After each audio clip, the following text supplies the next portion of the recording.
This story is titled, I Paid for Girlfriend College Tuition for Years, only to find out that she was cheating with her ex and they were mocking me. So I made sure they never forget this for the rest of their life. My ultimate revenge. Hey everyone, before we jump into today's video, I need your help. We've noticed the channel is losing some traction, and subscribing is one of the best ways you can support us. It's quick, free, and it helps us keep bringing you awesome content. Your support means the world. Let's keep this channel growing together. Thanks so much. Now let's start the video. Hi Reddit, I'm Daniel, 38 male.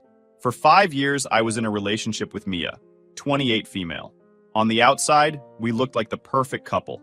We talked about marriage, kids, and building a future together. But sometimes life kicks you in the face when you least expect it. 2 years ago, Mia left her steady office job to pursue her dream of becoming a medical professional. I supported her 100%. I covered all the rent, bills, groceries, and even helped pay her tuition when her savings ran out. I didn't complain because I loved her, and that's what you do for the people you care about, right? I kept telling myself that every time I worked extra hours or skipped treating myself so she could chase her dream. I felt good being the one providing for her, but over time, that weight became harder to carry. Supporting Mia was more than just financial. I became her cheerleader, her emotional rock, and the person she vented to when classes got tough. At first, it felt rewarding. I'd listen to her stress about exams or demanding professors, always assuring her that she was capable and brilliant. I'd surprise her with little things to make her life easier. A meal ready when she came home, a care package during exam weeks, and once, even a handwritten note hidden in her backpack wishing her luck. But somewhere along the way, things started shifting. The gratitude I initially felt from her turned into expectation. The small smiles and thank yous I loved getting from her disappeared, replaced by an air of entitlement. The changes in her behavior started slow. Late nights at school turned into library sessions, and then mysterious texts from classmates appeared. I brushed it off, telling myself I was overthinking. But then came the cryptic Instagram stories. Selfies, campus snaps, and quotes like, "Sometimes you have to lose yourself to find yourself." Who even says that? She had never been this active on social media before. Something felt off, but I chose to ignore it. Love makes you blind and, apparently, stupid. The social media activity wasn't just unusual, it was unsettling. Mia had always been someone who valued her privacy. Suddenly, she'd post pictures of herself out with people I didn't recognize, captioned with things like, "New beginnings," or "Chasing my dreams." It was subtle, but it felt like she was crafting an image of herself that didn't include me. I'd bring it up casually, asking who she was with or why she felt the need to share so much online, and her responses were dismissive. "Just classmates," she'd say, or "It's just fun." When I'd ask about her day, her answers were always vague. I'd see her texting at night, and she'd shrug it off, saying it was just study group stuff. But deep down, I knew. Those late-night study sessions were feeling more like excuses than explanations. I wanted proof before jumping to conclusions, so I stayed quiet. It wasn't just her words that felt off. It was her actions. Mia used to light up when we spent time together. Movie nights, cooking dinner as a team, or just sitting on the couch talking about our day. Those moments had been the foundation of our relationship. But now she was distant. She'd sit with her phone glued to her hand, laughing at messages I couldn't see. Our conversations felt forced, like she was going through the motions. One night, I caught her giggling while texting in bed. I asked her what was so funny, and she said it was just a meme from a classmate. When I asked to see it, she hesitated before showing me something that felt too generic to be the source of her amusement. It wasn't much, but it planted a seed of doubt. I started noticing patterns. Her phone was always on silent, flipped face down when we were together. She'd disappear into the bathroom for longer than usual, phone in hand. And then there were the late nights. She'd tell me she had to stay at the library or meet with her group for a project, but her explanations started to sound rehearsed. I wanted to believe her. I wanted to trust that the person I'd built a life with wouldn't betray me. But the gut feeling that something was wrong grew stronger every day. Still, I told myself I was being paranoid. I told myself I was imagining things because I didn't want to face the possibility that the woman I loved was lying to me. The breaking point came one evening when I overheard her on the phone. I was in the kitchen, and she was in the living room, speaking in hushed tones. "Yeah, I'll see you later," she said, her voice soft and almost flirtatious. When I walked into the room, she jumped, quickly ending the call. "Just a classmate," she explained, her cheeks flushed. That night, I lay in bed staring at the ceiling, wondering if I was crazy. Was I imagining her pulling away? Was I reading too much into her secrecy? Or was there something she wasn't telling me? I decided I needed proof. I wasn't going to accuse her without knowing the truth. If she was hiding something, I'd find out. And if she wasn't, then I'd confront the insecurities eating away at me. Either way, I needed clarity. Last week, everything fell apart. It started like any other Wednesday morning. I was running late for work and couldn't find my phone. Frustrated, I asked Mia if I could use hers to call it. She handed me her phone without hesitation, which threw me off. I was expecting a moment of panic, maybe some excuse about why she couldn't let me use it. But no, she handed it over, completely calm. For a moment, I thought I was overreacting. As I unlocked her phone, her Instagram messages were still open on the screen. My heart stopped when I saw the top message. I can't stop thinking about last night. You make me feel things I've never felt before. My chest tightened. I told myself it was a misunderstanding, but curiosity got the better of me. I scrolled up. Each message I read was like another punch to the gut. It wasn't just flirting. It was explicit. They talked about how much they missed each other, how they couldn't wait to meet again. One message was from just a few nights ago. You looked so beautiful under the moonlight. The pit in my stomach grew deeper. This wasn't just some harmless texting. This was a full-blown affair. And also in one of the messages, they were mocking me. And then I saw his name, Alex, her ex. The one guy she'd always said was a mistake, someone she had no intention of ever speaking to again. I felt like a fool. For years, I had supported her, trusted her, and given her everything I could, and here she was, throwing it all away for some guy who couldn't hold a candle to me. The final blow came when I saw a picture she sent him. It was a selfie she'd taken in our bedroom, wearing the pajamas I had bought her. The caption read, "Something to think about tonight." My head was spinning. Every overtime shift I'd worked, every sacrifice I'd made to support her dreams, felt meaningless in that moment. I handed her phone back without a word. She smiled at me, oblivious to the storm brewing inside me. "Thanks," she said casually. I nodded and left for work, my mind racing. At work, I couldn't focus. I replayed the messages in my head over and over. I wanted to confront her immediately, but I knew I needed to calm down. Confronting her in anger wouldn't solve anything. I needed to think this through. By the time my shift ended, I had a plan. When I got home that evening, Mia was in the kitchen cooking dinner. She greeted me with a kiss and asked how my day was. I forced a smile and mumbled something about being tired. She didn't suspect a thing. I sat at the table, watching her move around the kitchen, laughing at her own jokes and humming to herself. It made me sick. How could she act so normal when she was sneaking around behind my back? That night, as she slept beside me, I made a decision. This wasn't going to be a simple breakup. Mia had taken advantage of my love and trust. She needed to face the consequences of her actions, and I was going to make sure she did. I started replaying every suspicious moment over the past few months. The late nights, the dodgy explanations, the secrecy around her phone. It all made sense now. I wanted to rage, to throw her out of my apartment that instant, but I knew that would be too easy. She had betrayed me, disrespected everything I'd done for her, and I wasn't about to let her walk away without facing the fallout. This wasn't just about ending things, it was about reclaiming my dignity. I spent the rest of the night awake, formulating my next move. By morning, I knew exactly what I had to do. The next day, while Mia was out at school, I began packing her things. Every piece of clothing, every book, every little item that belonged to her. It all went into boxes. I wasn't reckless about it. I wanted to make sure she couldn't accuse me of breaking or throwing away her things. By the time I was done, her presence in the apartment had been reduced to a neat stack of boxes by the door. Next, I called a locksmith. I explained the situation, and though the guy on the phone seemed hesitant at first, he agreed to come out the following morning. The locks were going to be changed, and Mia wasn't getting back in without my permission. It felt symbolic, taking control of my space and shutting her out of it entirely. But changing the locks wasn't enough. I needed her to understand the depth of her betrayal. She'd taken my trust, my support, and my love for granted. Over the next few hours, I began going through our shared finances. Rent, groceries, tuition payments. I tallied it all up. The total was staggering. Seeing it laid out in black and white fueled my anger even more. She'd leeched off me for years while sneaking around behind my back. I also took the time to compile evidence. Screenshots of her messages with Alex, photos she'd sent him, and even the timestamps on her so-called study sessions. I saved everything onto a flash drive and backed it up on my laptop. If Mia tried to play the victim or twist the story, I was going to be ready. That evening, Mia came home, completely unaware of what was waiting for her.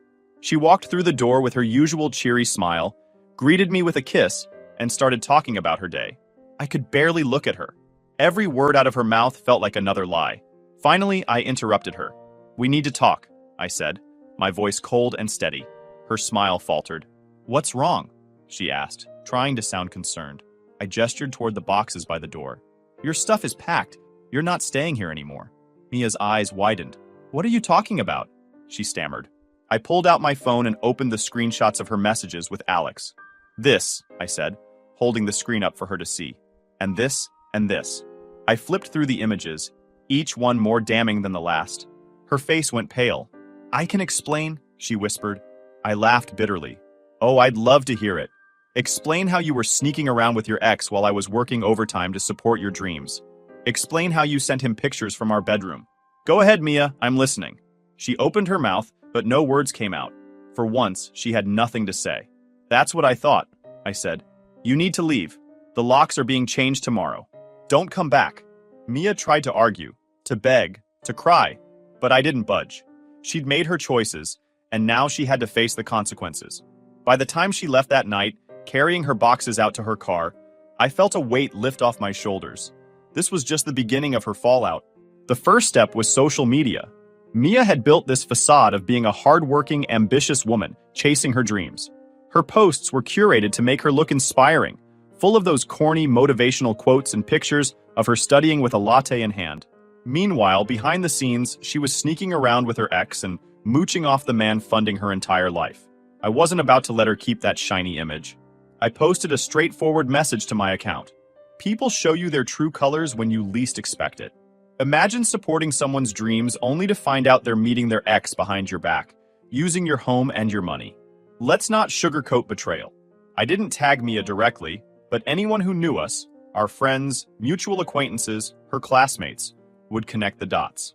I attached screenshots of her conversations with Alex, the photos she'd sent him, and even a shot of the receipt for her tuition payment. The reaction was immediate. Comments started flooding in, people DMing me to ask what happened or expressing their shock. Some people tried to defend her, but the evidence was too damning. And then came the best part. Mia herself commented, "I can't believe you're airing our personal life like this. This is childish and pathetic." I fired back with, "What's pathetic is sneaking around with your ex while pretending to be a victim. What's childish is using someone's money and trust while planning your next betrayal. Own up to your actions." The silence after that was deafening. Mutual friends who had always kissed up to Mia suddenly started unfollowing her. I heard through the grapevine that Jessica, a girl in her class who had always been competitive with Mia, screenshotted the post and shared it with their professors. Academic reputations are fragile, and Mia's was starting to crack. Meanwhile, I wasn't done with Alex either. The guy thought he could waltz back into Mia's life and undermine everything I had built? Wrong. I started digging into his history. It didn't take long to find a pattern. Unpaid debts, a string of failed relationships, and stories from mutual acquaintances about how he mooched off anyone who let him. Using a burner account, I sent anonymous messages to people in his social circles, attaching proof of his lies and debts. It wasn't long before Alex's reputation was as trashed as Mia's. He lost his job shortly after. Something about showing up drunk one too many times. Perfect. Once Mia was out of my apartment, I thought that would be the end of it. But I underestimated her sense of entitlement and sheer stupidity. Mia wasn't content to just lick her wounds and move on. She wanted to paint herself as the victim and make me look like the bad guy. Unfortunately for her, I was always a few steps ahead, and karma was just getting started. Mia's first move was to run to our mutual friends. She spun this sob story about how I blew things out of proportion and humiliated her. She claimed the messages with Alex were harmless, just old friends catching up, and that I had overreacted because I was insecure. For a minute, it seemed like some of our more gullible friends were buying into it. But then I dropped the screenshots. The ones with the timestamps, the explicit messages, and the selfies she'd sent him from our bedroom. That shut down the pity train real fast. "Are you seriously still defending her?" I texted one friend who tried to stay neutral. "Look at the evidence. She was cheating on me while I was paying her bills and supporting her dreams. You think that's okay?" That was the last time I heard from that particular friend. Others, thankfully, sided with me outright. They knew how much I had sacrificed for Mia and how much she had taken advantage of me. Slowly but surely, the truth spread, and Mia's reputation started to crumble. Meanwhile, Mia's actions were having ripple effects beyond just our social circle. Remember Jessica, the competitive classmate who was always gunning for Mia's spot as the teacher's pet? Well, Jessica got wind of what had happened, and she wasn't about to let an opportunity like this slip by. She started sharing the story, discreetly at first, but then more openly, among their peers and professors. Suddenly, Mia's academic integrity was being questioned. People started wondering if her success was earned or if she had been manipulating others, just like she had manipulated me. Her classmates began to avoid her, and group project invitations dried up. The professors didn't outright accuse her of anything, but the subtle shift in their attitudes was obvious. Mia, who once thrived on being the star pupil, found herself increasingly isolated. And then there was her family. I didn't have to do much to get them involved. They found out on their own. A mutual friend, likely someone tired of Mia's endless whining, mentioned the situation to her parents. Mia's dad was furious. From what I heard, he confronted her at home, demanding to know if the rumors were true. When she tried to downplay it, he pulled up the screenshots himself. "You've embarrassed yourself and this family," he reportedly told her. "Daniel worked his ass off for you, and this is how you repay him?" Her mom, who had always babied Mia, tried to defend her, but even she couldn't argue with the evidence. They gave her an ultimatum: shape up or find somewhere else to live. Mia, being the stubborn fool she was, decided to leave. She thought she could rely on Alex to pick up the pieces, but she was in for a rude awakening. Turns out, Alex wasn't the knight in shining armor she thought he was. After losing his job, thanks to some misunderstandings with his employer that may or may not have involved a burner account and a well-timed tip from me, he was in no position to support anyone. The two of them ended up couch surfing at first, but even that didn't last long. Their friends got tired of the drama and the freeloading, and before long, Mia and Alex found themselves homeless. One evening, I was filling up my car at a gas station when I saw them. They were sitting in a beat-up car parked near the back of the lot, looking absolutely miserable. Mia was scrolling through her phone with a look of frustration, while Alex sat with his head in his hands. They didn't see me at first, but I made sure they did. I strolled past their car on my way to the store, making eye contact with Mia through the window. Her face turned bright red, and she quickly looked away. Alex didn't even lift his head. I didn't say anything, just smirked and kept walking. The sight of them sitting there, broken and defeated, was more satisfying than any words could ever be. After that, I heard bits and pieces about their downfall through mutual acquaintances. Mia was working odd jobs, barely scraping by. Alex had tried to get another job, but his reputation, and his drinking problem, kept catching up with him. The two of them were constantly fighting, blaming each other for their situation. "She's a nightmare," one of their former friends told me. "All she does is complain about how hard her life is now, like she didn't bring this on herself. Good. Let her stew in the mess she made." Meanwhile, my life was looking up. I'd started going out more, reconnecting with old friends, and focusing on myself. Work was going great, and I even started dating again. It felt good to be free of Mia's toxicity and to reclaim my time and energy for things, and people, that actually mattered. One day, I got a call from Mia's younger brother, Eric. He'd always been cool with me, and we'd stayed in touch even after everything went down. "Hey man," he said. "Just wanted to let you know, my parents are still pissed at Mia. She's been trying to get back in their good graces, but Dad's not having it. He said she burned too many bridges." I couldn't help but laugh. "Well, maybe she'll finally learn some accountability." Eric chuckled. "Yeah, maybe. Just thought you'd like to know karma's still doing its thing." While I was thriving, Mia and Alex were sinking deeper into their mess. The last I heard, they had been kicked out of the car they were staying in after Alex got into an argument with the owner. Word got around that Alex had finally bailed on Mia, leaving her with no money and nowhere to go. She ended up crashing with a distant relative, someone who didn't know the full extent of her drama. It wasn't long before that arrangement fell apart too. Mia's entitled behavior and constant complaints were too much for anyone to handle. The final blow came when Jessica, her former classmate, shared an anonymous tip with one of their professors about Mia's unethical behavior during group projects. It led to a formal investigation, and while nothing could be definitively proven, the stigma stuck. Mia's dreams of becoming a medical professional were effectively over. No one wanted to work with someone whose reputation was tainted by lies and manipulation. Meanwhile, my relationship with my new girlfriend Emma is growing. She became a constant source of joy and support, and together, we're building a life that's free of drama and toxicity. We have trips planned, new hobbies to explore, and goals to reach together. Being with her reminds me of what a healthy relationship is supposed to feel like. Mia and Alex were nothing more than a distant memory now, a cautionary tale about what happens when you take advantage of the wrong person. As for me, I was finally living the life I deserved, one filled with love, respect, and endless possibilities. And for that, I couldn't have been more grateful. Update. Hi Reddit, it's me again. Just when I thought Mia was finally out of my life for good, she found a way to claw her way back. It had been months since I'd seen or heard from her directly, but I still heard about her downward spiral through mutual acquaintances. Every update only reinforced what I already knew. I dodged a bullet. So, imagine my surprise when one evening, just as I was settling in for a relaxing night, there was a knock at my door. I wasn't expecting anyone, and when I opened the door, there she was, Mia. She looked nothing like the woman I'd once been with. Her hair was disheveled, her clothes wrinkled, and there were dark circles under her eyes. It was obvious she hadn't been doing well, but I wasn't about to feel sorry for her. "What do you want, Mia?" I said, leaning against the doorframe, making no effort to invite her in. Her lip quivered as she tried to force tears that weren't quite there. "Daniel, I need to talk to you. It's important." I folded my arms. "I don't think we have anything to talk about." "Please," she said, her voice breaking. "Just 5 minutes. I swear." I should have slammed the door in her face, but curiosity got me.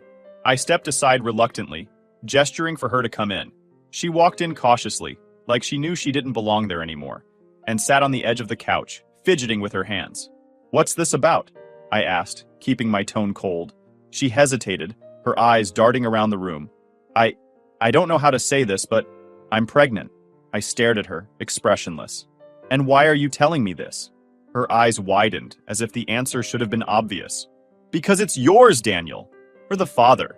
I couldn't help but laugh, a deep, humorless sound that echoed through the room. "You really expect me to believe that? After everything you did? After Alex and God knows who else?" Her face flushed. "It's not Alex's, I swear. It's yours. I haven't been with anyone else since before we broke up." I raised an eyebrow. "You expect me to take your word for it? The same word that wasn't worth anything when you were sneaking around behind my back?" Tears started streaming down her face now, and this time, they seemed real. "Daniel, I know I messed up. I know I don't deserve your forgiveness. But this isn't about me. It's about the baby. Our baby." I shook my head, my patience wearing thin. "You've got some nerve coming here, Mia. You think you can waltz back into my life and drop this bomb, expecting me to just take responsibility without proof? That's not how this works." "I'll do a paternity test," she said quickly. "I'll prove it to you. Please, Daniel, just don't shut me out. I don't have anyone else." And there it was, the real reason she was here. She wasn't looking for me because she wanted to make amends, or because she cared about the truth. She was here because she had burned every other bridge and had no one left to turn to. She needed a lifeline, and I was her last resort. I leaned forward, making sure my voice was calm but firm. "Let me make something clear, Mia. If, and that's a big if, that child is mine, I'll do what's legally required to support them. But that's it. You and I, we're done.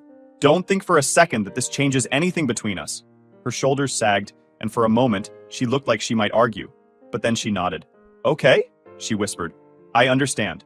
"Good," I said, standing up and opening the door. "Now leave." She looked like she wanted to say something else, but she thought better of it and walked out without another word. The next few weeks were a whirlwind. I made arrangements for a paternity test, insisting that everything go through official channels. I wasn't about to let Mia manipulate the situation or take advantage of me again.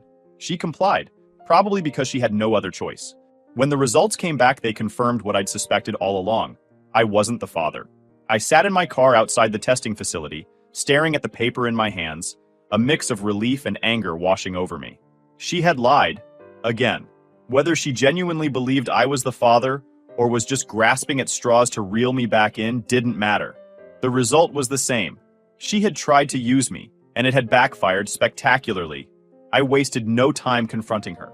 I called her and told her to meet me at a nearby park, a public place where she couldn't make a scene. When she arrived, I didn't mince words. "It's not mine," I said, holding up the test results. Her face went pale. That's not possible," she stammered. "There must be a mistake." "There's no mistake," I said, my voice icy. "You lied to me, Mia. Again. And this time, you thought you could trap me with a fake pregnancy story. What the hell is wrong with you?" "I wasn't lying," she cried, tears streaming down her face. "I thought it was yours. Swear." Save it, I snapped. I don't care what you thought. The fact is, you dragged me into your mess for no reason. Do you have any idea how disgusting that is? She sobbed, her entire body shaking, but I didn't feel a shred of sympathy. This wasn't about her feelings. This was about her blatant disrespect for me and my life. This is the last time you mess with me, Mia, I said, stepping closer to her. I don't want to see you, hear from you, or even hear your name ever again. You're done. Do you understand me? She nodded, her sobs choking her words. But I didn't wait for a response. I turned and walked away, leaving her standing there in the middle of the park, a broken shell of the woman who had once thought she could control me. That was the last time I saw Mia. True to her word, or maybe out of sheer fear, she never tried to contact me again. Every now and then, I'd hear bits and pieces about her through mutual friends, but it was always the same story. She was still struggling, still blaming everyone else for her problems, and still incapable of taking responsibility for her actions. As for me, life continued to improve. My relationship with Emma grew stronger, my career flourished, and I finally felt at peace knowing I had taken back control of my life. Mia's desperate attempt to manipulate me with the pregnancy had only reinforced what I already knew. I was better off without her, and nothing she could ever do would change that. Sorry if I made this so long, Reddit. I just wanted to show you how far Mia's audacity can go. She wanted to exploit me until the very end. Thank God I'm not the father. I can't imagine my future kid having an awful mother like her.